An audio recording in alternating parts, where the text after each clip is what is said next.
এরপরে হাজব্যান্ডের সঙ্গে সমুদ্র দেখতে যাব, এইটা আমার একটা বড় ড্রিম ছিল। হয়তো অনেকের কাছে ব্যাপারটা সিলি মনে হবে, বাট আমার কাছে এটা অনেক বড় একটা ব্যাপার। আর ফাইনালি আমার ড্রিমটা তো পূরণ হয়েই গেছে। আমার হাজব্যান্ডের সঙ্গে চলে গিয়েছিলাম কক্সবাজারের সমুদ্র দেখতে।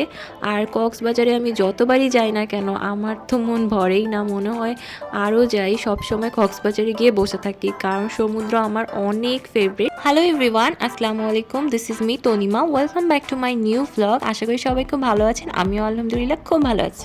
আজকে ছিল কক্সবাজারে আমার থার্ড ডে। আজকে আমি অনেকগুলো জায়গায় ভিজিট করব আর সবগুলো জায়গায় আপনাদেরকে দেখাবো। তো অবশ্যই আপনারা ফুল ভিডিওটা দেখবেন এবং আমার চ্যানেলটিতে সাবস্ক্রাইব করে ফেলবেন। যদি ভিডিওটা ভালো লাগে লাইক কমেন্ট শেয়ার করতে কিন্তু একদমই ভুলবেন না। অবশ্যই কমেন্ট করে জানাবেন যে ভিডিওটা আপনাদের কেমন লেগেছে। তো চলুন ভ্লগটা স্টার্ট করা যাক।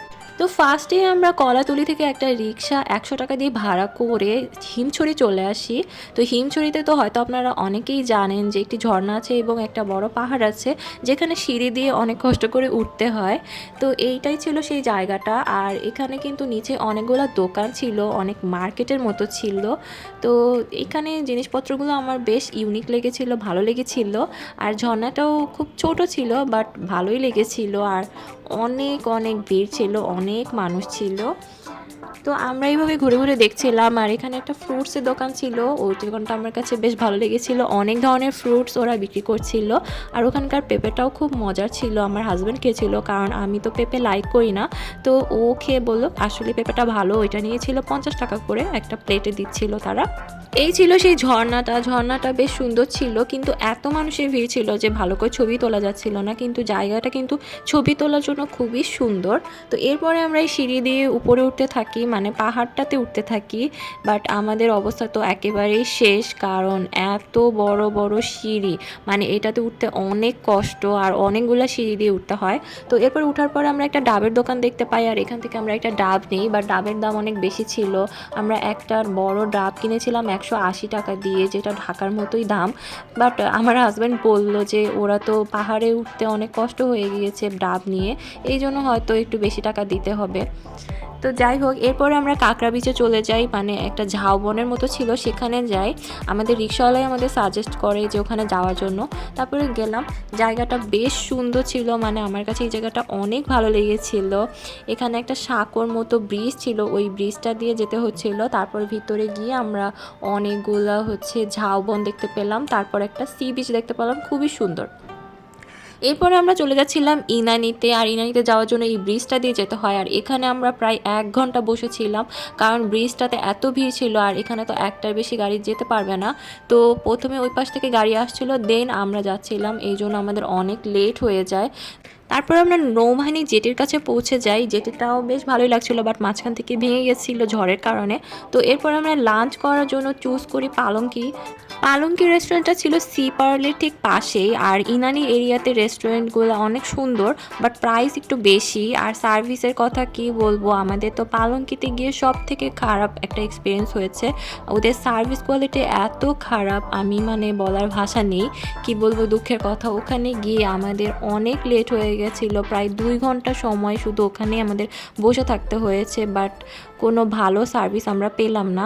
ওখানে সিস্টেমটাই মানে আমি কোথাও দেখিনি এরকম সিস্টেম। তো ফার্স্টে গিয়ে আমাদের নাম আর ফোন নাম্বারটা নিয়ে নিল। এরপরে বললো যে আপনারা 10 মিনিট ওয়েট করেন, আমরা ফোন দিব, দেন সিট খালি হলে আপনাদেরকে বসাবো। তো আমরা প্রায় আধা ঘন্টার মতো ওখানে বসে থাকি, বাট ওরা কোনো ফোন দেয় না। দেন আমরা ওদের কাছে গিয়ে বলি যে আমরা অনেকক্ষণ বসে আছি। তখন তারা একটা জায়গা ম্যানেজ করে দেয়, এরপর ওখানে আমাদেরকে বসায়। তারপরে কিছুক্ষণ পরে এসে বলে যে এখানে বসা যাবে না, অন্য আরেকটা জায়গায় গিয়ে বসেন। তো এরপর আমরা একদম কর্নারে গিয়ে একটা জায়গায় বসি, কিন্তু কোনো খাবারের মেনু দেয় না, কেউ আসেও না, কিছুই বলে না। তারপরে আমরা অনেক ডাকাডাকির পর একজন আসেন মেনু নিয়ে। তারপরে আমরা অর্ডার করি, আর অর্ডার করার আরও মনে হয় 20-30 মিনিট পরে খাবারগুলো আসে। তারপরে খাবারগুলোর প্রাইসও বেশ বেশি ছিল, বলতে গেলে একটু এক্সপেন্সিভ। তো আমরা খাবার অর্ডার করি, খাবার খেয়ে এখন বিল নেওয়ার জন্য কেউ আসছিল না। কি যে মজার বিষয়, কি বলবো। তারপরে বিল নিতে আসলো আরও অনেকক্ষণ পরে, অনেক ডাকাডাকির পরে। দেন হচ্ছে বলল যে আপনি কাউন্টারে গিয়ে বিলটা দেন। তারপর কাউন্টারে গিয়ে বিলটা দিয়ে আমরা ওখান থেকে বের হয়ে যাই। তো খাবার মোটামুটি ছিল, খুব যে মজার সেটাও না। আমরা হচ্ছে ওই যে আপনাদেরকে দেখিয়ে দেবো কী কী অর্ডার করেছিলাম। হচ্ছে একটা পাহাড়ি মুরগি অর্ডার করেছিলাম, ডাল, ভর্তা, ভাত এগুলাই। তো যাই হোক, এরপরে হচ্ছে আমরা অন্য আরেকটা প্লেসে চলে যাই, মানে পাটুয়া টেক সি বিচ। এই সি বিচটা কিন্তু বেশ ভয়ঙ্কর ছিল, অনেক পানির গভীরতা ছিল আর বিশাল বড় বড় ঢেউ আসছিল। আর এখানে গিয়ে কিন্তু আমি ঘোড়াতেও চড়ে ফেলি। তো আমার হাজব্যান্ড এভাবে টেনে টেনে নিয়ে যাচ্ছিল আর আমি ঘোড়াতে বসেছিলাম। তো তারপরে আমাদের ঘোরাঘুরি শেষ হয়ে যায়, তারপরে সন্ধ্যা হয়ে যায়। আমরা হচ্ছে কলাতলিতে আবার ফিরে যাই অটো ভাড়া করে। আমাদের অটো ভাড়া এবং রিক্সা ভাড়া মিলে টোটাল 1500 টাকার মতো পড়েছিল পুরো দিনের জন্য। দেন আমরা হোটেলে ফ্রেশ হয়ে আবার বেরিয়ে যাই এবং পাশে কলাতলি যে বার্মিজ মার্কেটটা ছিল সেখানে চলে যাই। আর এই দোকানটাতে গিয়ে কিছু শপিং করি, কারণ গিফটের জন্য আমাদের অনেক কিছু কেনার বাকি ছিল। আর এই দোকানের আঙ্কেলটা অনেক ভালো মানুষ ছিলেন, উনি প্রাইস খুব রিজনেবলের মধ্যে চাচ্ছিলেন। আর ওনার দোকানের কালেকশনগুলোও খুব ভালো, চাইলেই আপনারা কাস্টমাইজ করেও নিতে পারবেন। এটা ছিল ওনার দোকানের কার্ড। আর দেন আমরা ডিনার করি রাতে কলাতলিতেই, এরকম ফ্রাইড রাইস আর ফিশ ফ্রাই নিয়ে নিই, মানে রূপচাঁদা ফ্রাই করে নিই। তো আজকে ছিল এই পর্যন্তই আমার ভ্লগটি, আশা করি আপনাদের ভালো লেগেছে। আর আমার এই ছোট্ট ভ্লগটিতে অবশ্যই একটি লাইক দিয়ে পাশে থাকবেন এবং আমার চ্যানেলটি সাবস্ক্রাইব করে দেবেন। সবাই ভালো থাকবেন, আল্লাহ হাফেজ।